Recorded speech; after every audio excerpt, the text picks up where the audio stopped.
Thank you. Thank you very much for having me. As was already mentioned, this was originally supposed to be talk by Lukáš Zapletal, and sadly he got sick on the last moment and couldn't come. I'm sure he would love to be here and give the talk himself, but he can't, so here I am in his place. And we'll take a look at Foreman. Here's the rough agenda of the talk. There will be some kind of introduction. We'll take a look at what Foreman does, what are its main strengths. We'll take a look at the history of the project and what technologies are used in that. We'll also investigate the architecture and installation of Foreman, because it's also an important topic. We'll dabble a bit with customization of Foreman. We'll take a look at automation and plugins. And then we'll take a look at provisioning. And finally, we'll do a bit of Foreman Discovery. Right, let's get started. The Foreman project is an application for managing your machines at scale, ideally. It is able to manage the machines through their entire life cycle. So when you get an empty, fresh machine, Foreman can install the operating system on that machine for you. It can apply configuration, and throughout the lifetime of the machine, Foreman can ensure that the machine doesn't deviate too much from the state you want it to have it in. So we could say that there are three main points of Foreman. One is provisioning, that is getting an empty machine and installing the operating system on it. Then you have configuration, which is applying configuration and keeping the machine configured. And next we have monitoring, so you can see what you have in your infrastructure and can make decisions based upon that. Foreman can provision machines or containers to almost anything. The biggest one is probably bare metal. Then we have support for plenty of virtualization providers. So namely, that would be Overt, libvirt, VMware, and then there we have some cloud providers like EC2, Rackspace, DigitalOcean, OpenStack, and the list goes on. The good thing is that if you need to provision on some kind of a platform that isn't supported, you can just write a plugin. It can be extended really easily, and that's also the reason why we support so many of those. We could say that there are two basic types of provisioning. One is PXE, where you boot the machine over the network. And then we use Kickstart for Red Hat-based systems, and Preseed, that's, I think, Debian and Ubuntu, or Autoyast for SUSE-based systems, and again, the list goes on. Or you can use image-based provisioning, where you have some kind of image which is cloned. A new machine is started from the clone of the image, and you configure it over SSH. Foreman can actually do that. Foreman can reach out to the newly created machine and run scripts over SSH in there. Or you can provide user data, for example, Cloud Init, and your machine will configure itself. Important thing to notice is that for virtualization providers, Foreman creates the VM in there. You don't have to go to the Foreman and configure things, and then go to the virtualization provider and create a machine there, and then start the machine and hope things will start talking to each other. Foreman does that for you. You just set things up in Foreman, click the button, and you get your machine. For everything else, we orchestrate the related services through smart proxies. I will get to what smart proxies are in a moment. And basically, that means that we almost always configure DNS records, DHCP and TFTP. Quite often configuration management, and optionally we can also create records in FreeIPA. When you want to have your machines configured, Foreman, in the history, Foreman preferred Puppet. Foreman started as a Puppet project and was really heavy on it. Now we are trying to kind of move away from it. Currently, Chef, Salt, and Ansible are supported as plugins, and you can mix and match. You're not tied to any one of these. You can just pick whatever you want, combine them if it makes sense for you. Anything goes. The automatic registration and setup of clients, these are things that Foreman does when it provisions a machine. So Foreman provisions a machine, and then for Puppet, it sets up the agent, and it signs its certificates and stuff like that. The same happens for Chef and Salt. Of course, for Ansible, that doesn't make much sense because there is no agent. What Foreman does in there is that Foreman sets up SSH keys so it can access the machine later to run Ansible stuff against it. In Foreman, for Puppet, you can define classes and states for Salt. The same goes for parameters, again, for Puppet, and pillars for Salt. For Ansible, you can configure parameters which are then used, can then be used in playbooks and roles and stuff. And you can see the inventory data, you can see the facts about your machines, or grains, or however you call them, and you can take looks at results of the configuration runs. That brings us over to monitoring.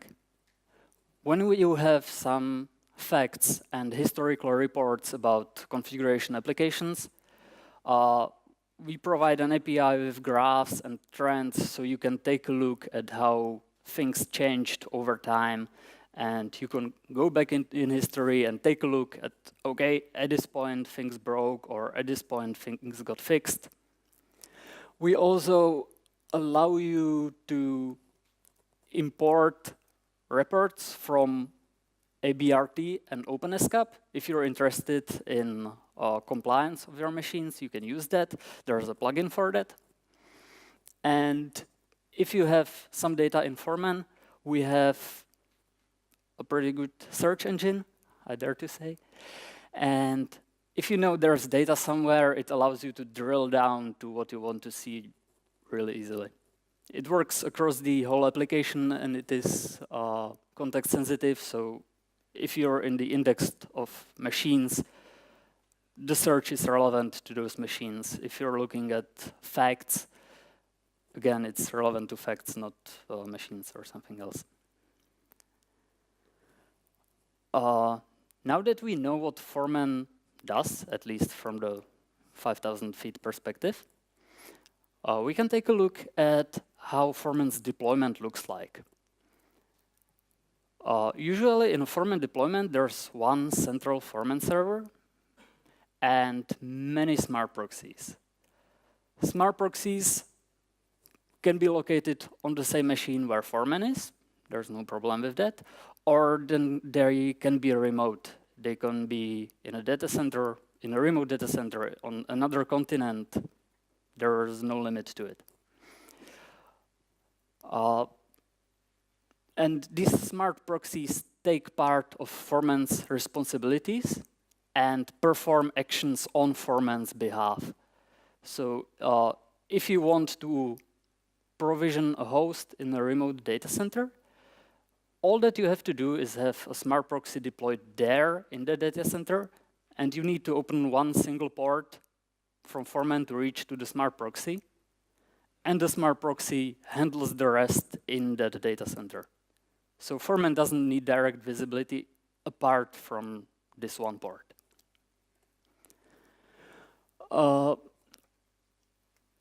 In Foreman, there's also support for large organizations and multi-tenancy, where we call those organizations and locations, and together they're called taxonomies.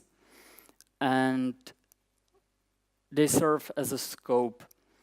You can use them to limit to what a certain user can see. So for example, if you have multiple divisions, you can create a sub-organization in your own organization, and then delegate permissions in that sub-organization to a certain team which runs that branch or something. This is allowed by Foreman's relatively strong role-based access control model. The base, of course, are users. Users can belong into groups.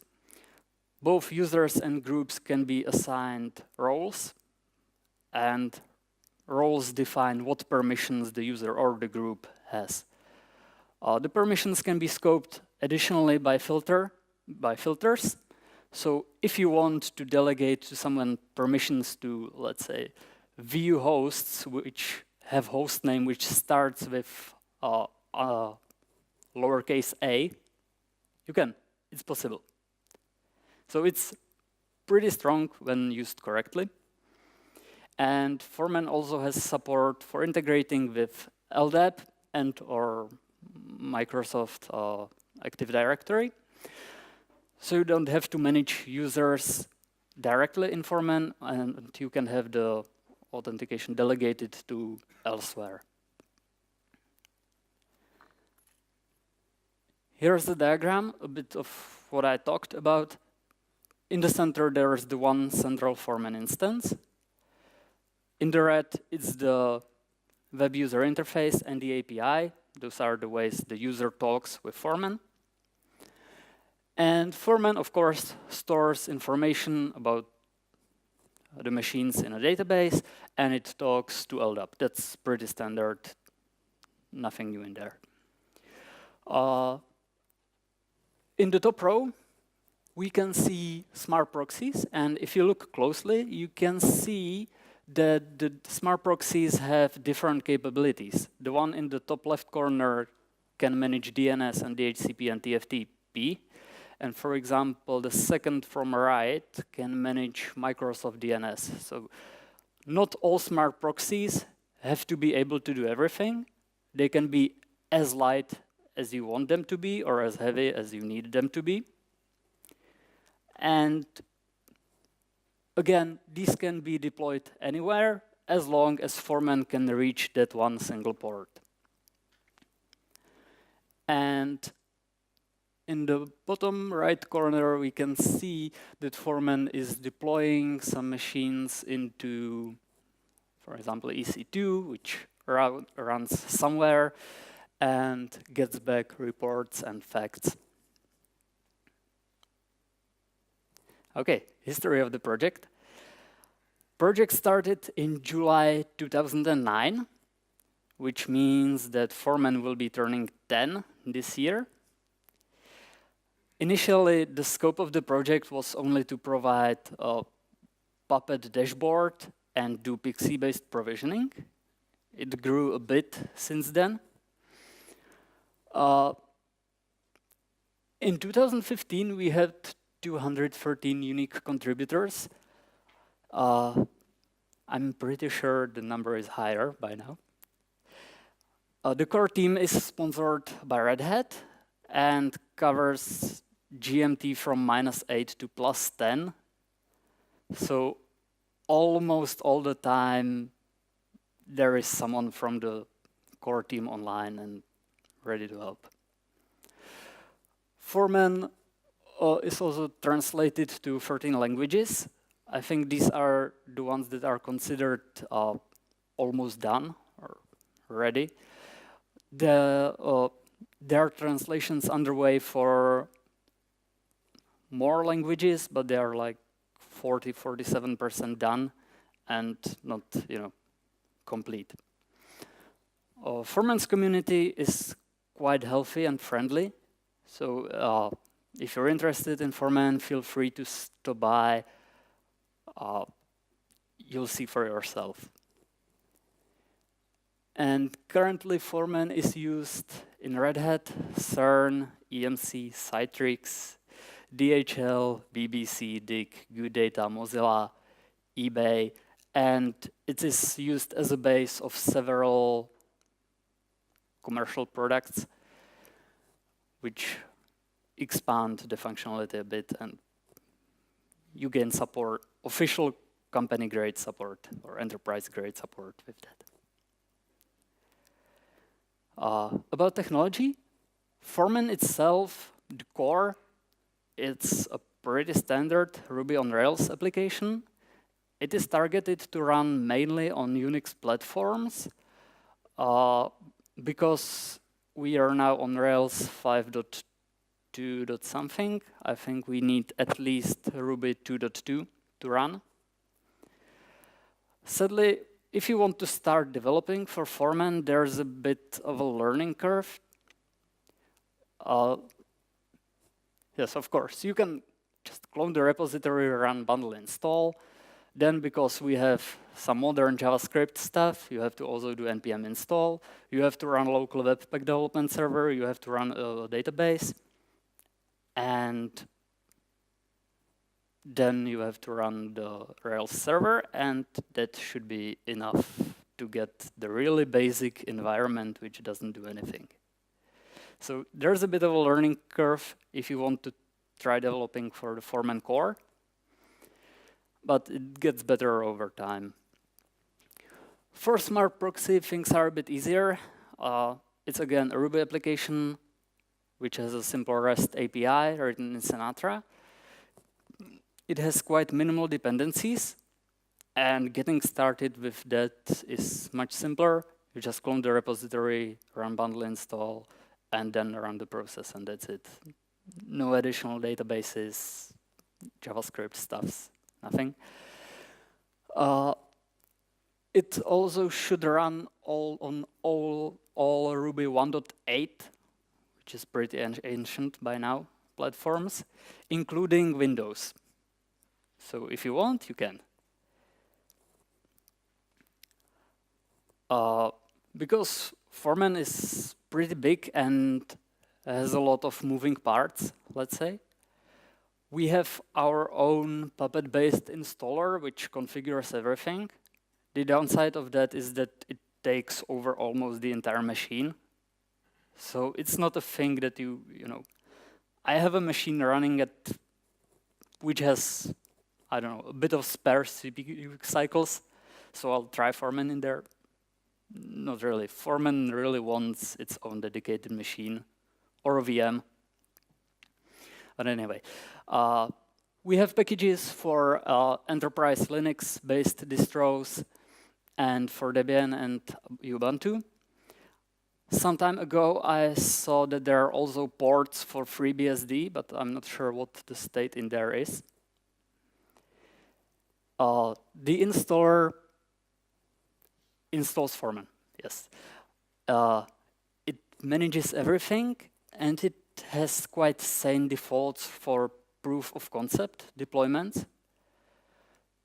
It is able to install the Foreman itself, a single smart proxy on the same machine. It is able to configure DNS, DHCP, TFTP, Puppet, and all sorts of plugins.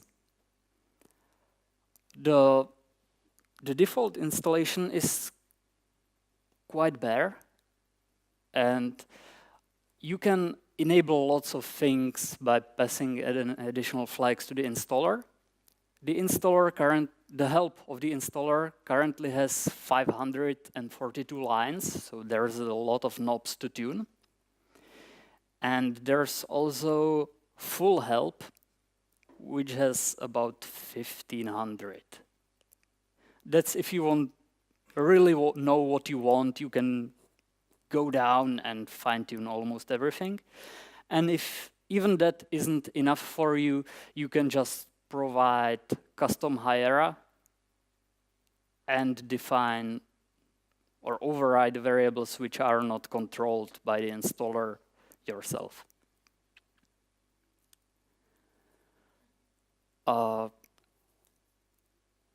Foreman is quite flexible about how you can use it.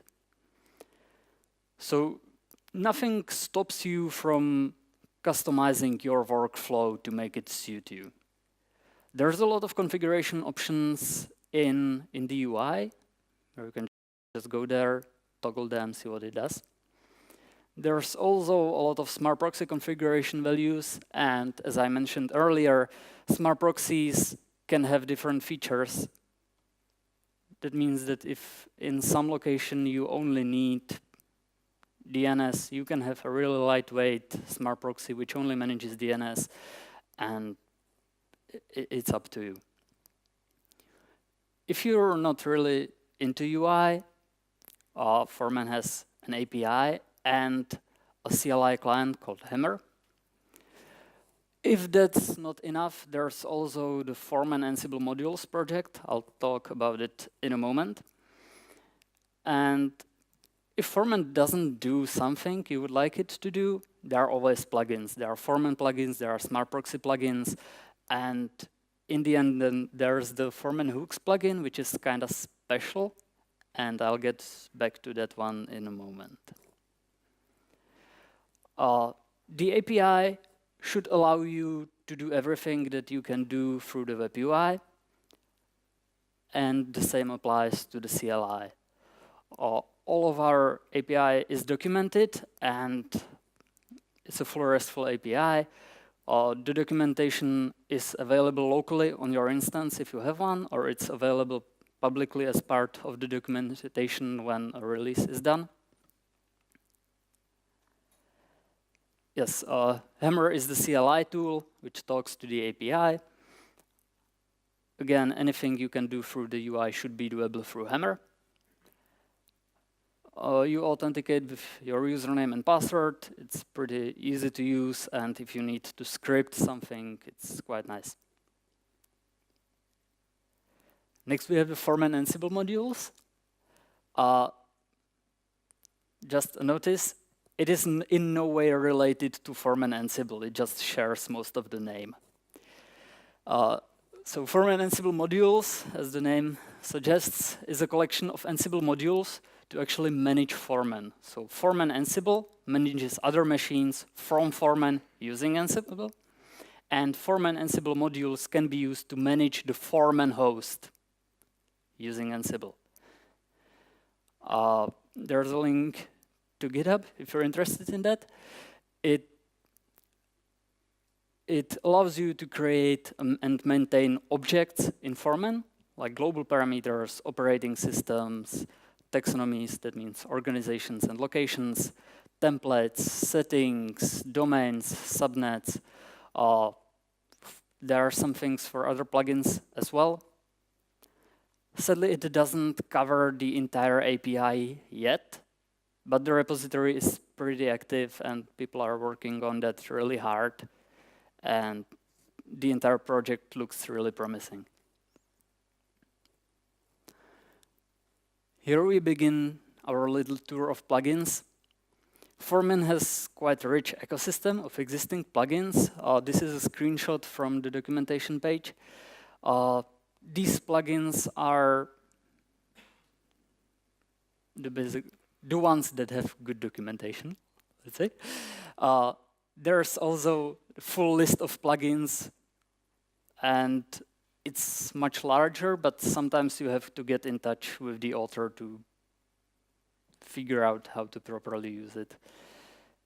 But if you need something done, almost every time there's a plugin for that. Okay, Salt plugin. It allows bootstrapping nodes.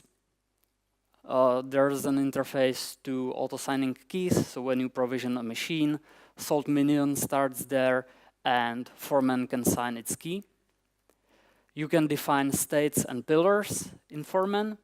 You can also import reports and grains into Foreman, and you can look at them in Foreman. And there's API and CLI for managing that as well. There's Chef plugin, which is basically the same thing, but for Chef. Then there's the remote execution plugin, which allows you to run arbitrary commands on hosts from Foreman. The scripts are actually ERB templates, so it gives you a little bit more power. You can provide inputs for the jobs you run. And It has an architecture where you can have multiple providers. So currently there's SSH, which is regular remote execution, and then there's Ansible provider for remote execution. Then there's Catello, that's one of the bigger plugins. It originally was a standalone application and later was converted to be a Foreman plugin.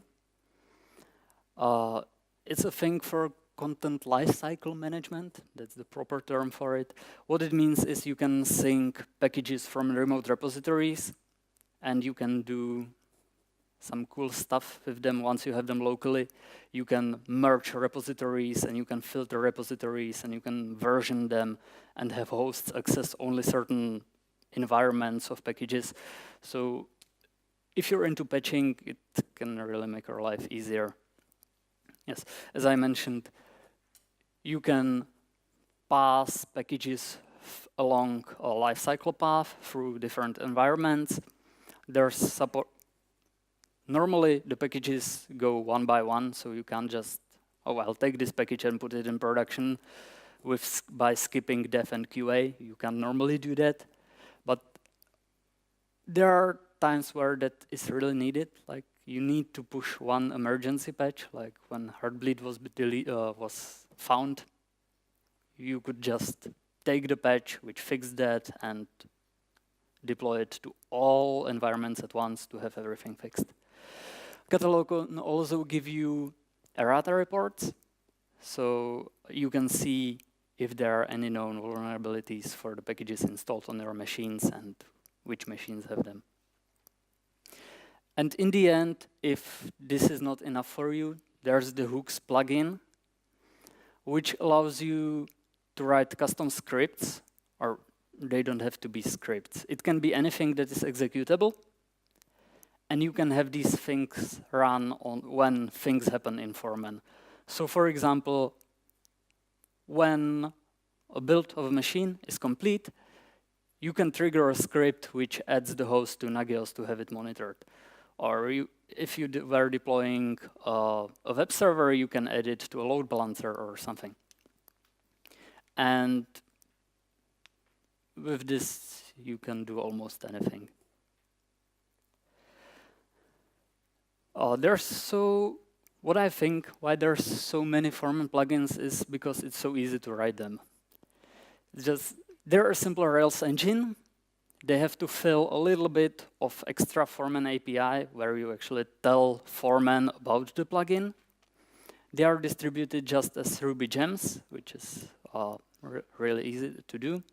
And we have a template and a how-to available, so you are not starting from scratch. You have a base, and you can just expand on that. In Smart Proxy, the development is even easier because the Smart Proxy itself is much lighter. It's a simple REST API. It has its own plugin registration API, and again, when you make a plugin, it's distributed as a gem. We're a bit tight on time, so I'll skip the provisioning for now.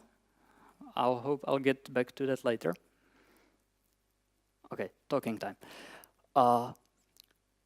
When you provision machines from Foreman, the originally Pixie workflow is that you go into Foreman, which is fully set up, and you configure what you want your machine to look like. Then when you click Create Host, Foreman talks to the Smart Proxy managing the DNS, DHCP, and friends in that location. It sets the DNS, DHCP, and DHCP records. And then next, when the machine boots up, it boots into the pre-boot execution environment. It asks the DHCP server for address.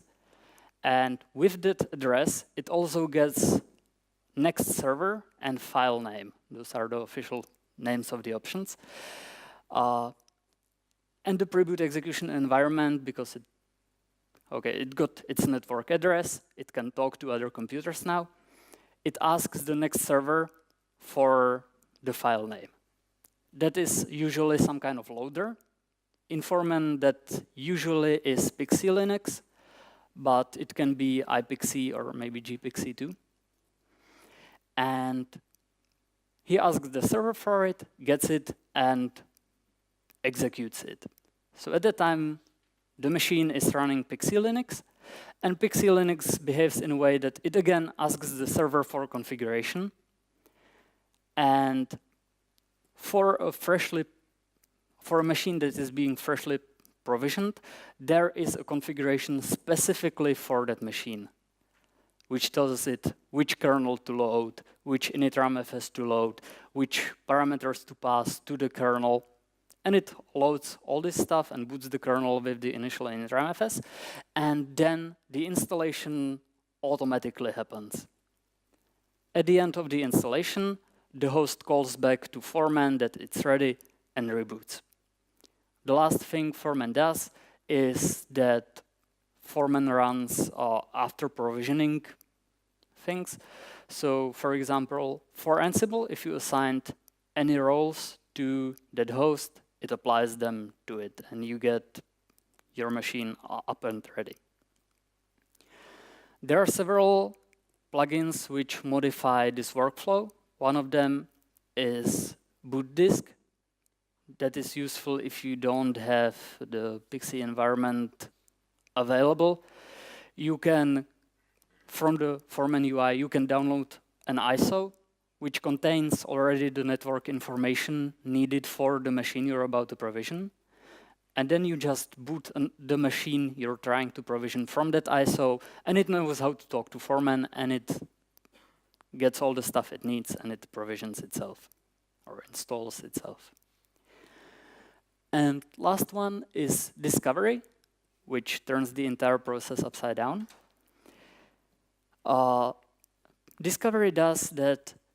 Discovery allows you to boot completely unknown machines over the network, and they show up in Foreman as discovered hosts. And then once you have them in Foreman in some way, you can say, okay, I know this machine and I want it to be, I don't know, a database server. And you click a button and the machine reboots itself, and everything happens as I described in the Pixie workflow. You don't need to actually set things by hand. If you're bringing a completely new machine into Foreman and Foreman doesn't know about it, you have to know at least the MAC address of the machine to make things work nicely. Discovery completely eliminates the need for that. Again, doing things by hand is fine if you have 1 or 2 machines. It gets slightly more difficult if you have a rack full of machines. It gets almost impossible, or at least I wouldn't want to do it, if you get a full data center of racks full of machines. If you're adventurous, you can configure Discovery to run completely without the user's intervention. You can configure rules by which the machines get matched. So you turn on your machine, it talks to the Pixie server, and if there's no specific configuration for that host, it boots into Discovery. Then the machine talks to Foreman, and Foreman evaluates the rules, and if there's anything matching, it can tell the machine right at that time to reboot itself and provision it with the matched configuration. By default, this behavior is turned off. Discovered hosts show up in the UI, but you actually have to go there and push a button to do it. It can be changed in the settings. Just take care. There is a simple example you can match, for example, on CPU count. And there are lots of things. You can provide custom facts, and you can match on them. You can match on regular facts. Discovery actually runs factor when it boots before registering to Foreman, so you get a pretty standard list of facts. And you can match on that. Pixie can also work in a kind of, Discovery can work in a kind of attended way where it presents you a nice wizard on that machine and lets you go through it. And it also supports EFI, so if your machines are new or you just don't want to use the old legacy way of booting, you can. It's supported with Discovery. Okay, let's take a look. Here you can see that I have a bunch of machines on my local libvirt, and they are all turned off. So I'm gonna go ahead and create a new one and set it to boot from the network.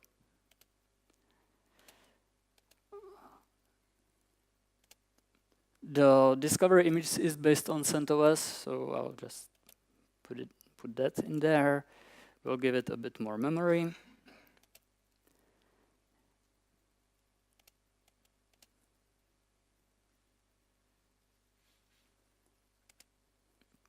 We'll give it 10 gigs of disk space, and yes, just need to remember to put it on the right network. And hopefully, oh, one more thing to show you. If I go into Foreman, into discovered hosts, there's a bunch of machines. This is not entirely fresh instance, but you can see that the freshest one was updated about 20 hours ago. So, just to know the current state so we can observe the difference.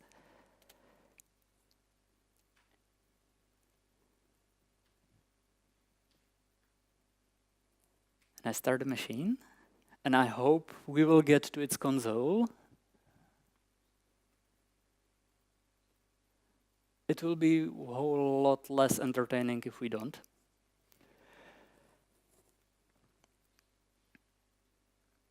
Come on.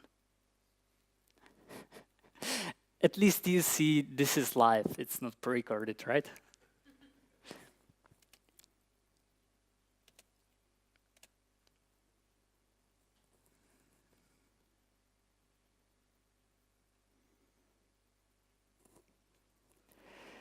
In the meantime, let's take a look at the rules you can see, or you can configure.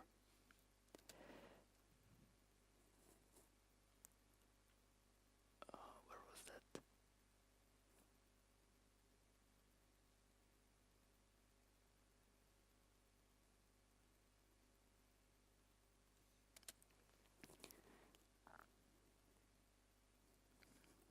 Okay, let's take one of the machines I have here from earlier. You can specify a rule how to generate the host name for the machine. By default, they use just MAC and then the MAC address of that machine without the colons. So let's take a look at the latest one. We can see what MAC address it had. And it was x86-64, what IP it had when it booted, on what subnet it was, all these things. There are some facts about storage, about hardware, networks, software, and some other things. And you can use any of these to create the rules. Progress.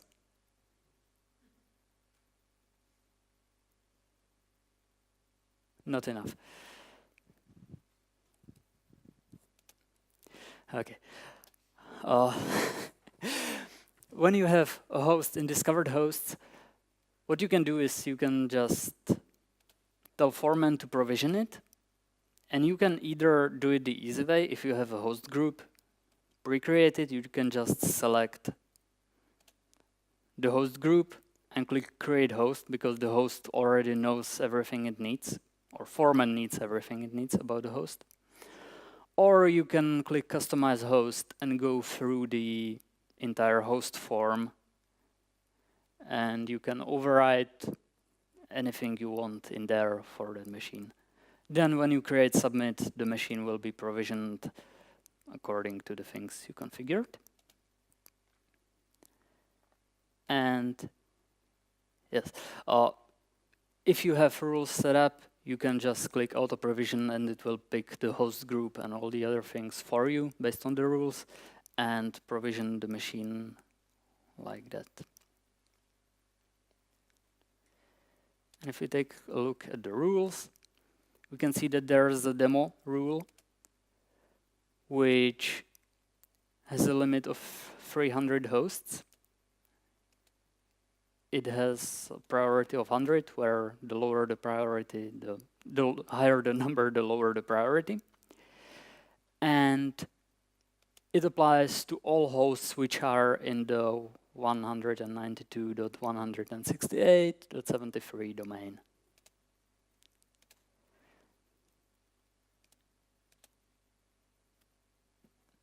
And still no output from this.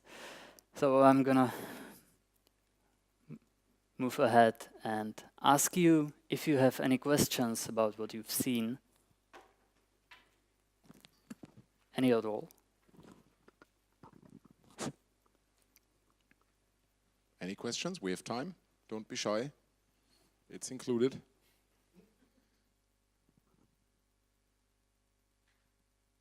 Okay, then I would say for now, means you're around and you give a talk later. Thank you very much for the talk. Thank you. You're welcome. My pleasure.